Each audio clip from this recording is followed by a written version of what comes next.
Hello, welcome back to the Chess Mindset. In this video, I have a checkmate in 2 puzzle, and this one is going to be white to move.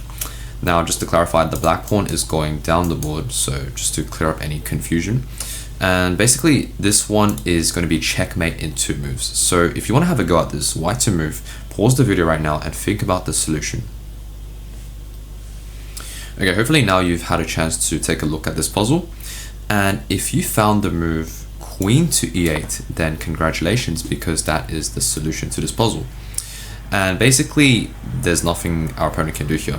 No matter what they do, let's say they take our queen, then we're just going to take, and then this is checkmate, right? And if they move the pawn here, then we're just going to take the rook. And if they move this rook, then we're just going to take the rook anyway, and this is going to be checkmate. But this puzzle is actually quite interesting because we don't really have any other moves here, because let's say we take the rook, right? If they take back, then we move our queen here, the king's just going to escape. Right. And another idea you might have had is, okay, what if we just play, I don't know, like a waiting move, king move? Well, now we just lose our rook, and we don't have this check because the rook will just take our queen. So obviously we can't do that.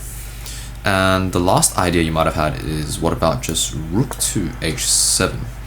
And this doesn't really work because like you're trying to take on b7, but the problem is, even if they move, like let's say here, then you still can't checkmate, because after you take, they're going to take, and that's just not checkmate.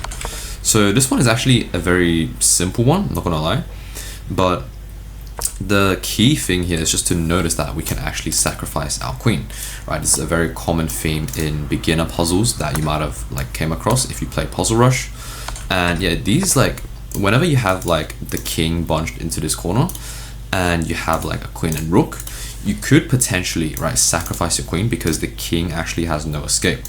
So once you do that, right, they have to take your queen, and then you can just take back, and then this will be checkmate. So yeah, that's the end of this puzzle. If you enjoyed this, then be sure to like and subscribe, and I'll see you in the next video. Goodbye.